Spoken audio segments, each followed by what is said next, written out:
Férus d'histoire et de patrimoine, bienvenue! Pour ce premier défi dessin, nous vous proposons d'aborder le thème de la maison à pans de bois. Quoi, ça ne vous dit rien? Et si je vous montre cette photo? Ou bien celle-ci? Ou encore celle-ci? Ah, ça y est, je sens que vous voyez de quoi je parle.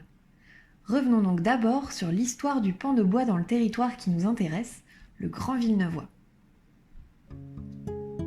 De nombreuses constructions à pans de bois sont visibles aujourd'hui sur le territoire du Grand Villeneuvois.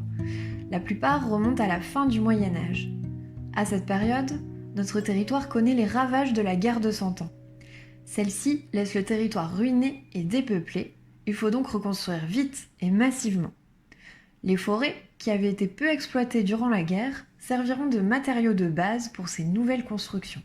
Il faut savoir que le pan de bois se développera aussi bien en milieu urbain qu'en milieu rural.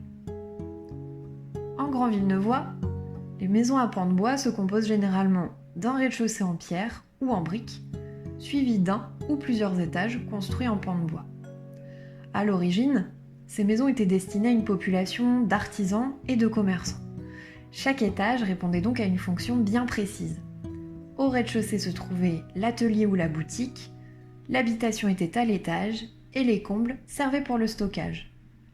À présent, regardons de plus près ces constructions. Le pan de bois, que l'on peut aussi appeler colombage, c'est un ouvrage formé de pièces de bois indépendantes que l'on rend solidaires en les assemblant les unes avec les autres. Chacune joue un rôle spécifique et porte un nom particulier. Les sablières, par exemple, sont les pièces de bois horizontales qui relient les poteaux verticaux et permettent de délimiter les niveaux de construction. Ces éléments forment la structure principale du bâtiment. On trouve ensuite des pièces secondaires qui permettent d'éviter les déformations.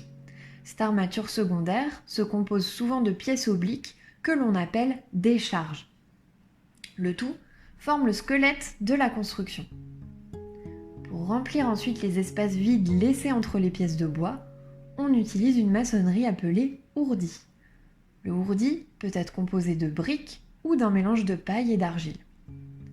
L'étage, qui servait d'habitation, était souvent construit en encorbellement, c'est-à-dire en saillie, afin de gagner de l'espace dans l'espace intérieur. Outre l'avantage d'être modulable et transformable facilement, la technique du pan de bois présente également des qualités en termes d'isolation. En revanche, elle est aussi rapidement accusée de favoriser la propagation des incendies en ville. Les encorbellements successifs sont également critiqués car ils réduisent la circulation de l'air. Aussi, à partir du XVIe siècle, des mesures successives interviendront pour limiter ce type de construction dans les villes. Maintenant que vous savez tout sur l'architecture à pans de bois, c'est à vous de jouer. Armé d'une feuille, d'un crayon, d'une règle et d'une équerre, commencez par tracer le contour de votre maison.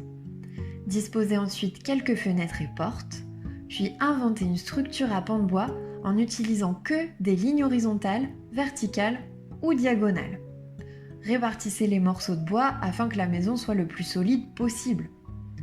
Une fois que vous êtes satisfait de votre structure, vous pouvez passer à la couleur.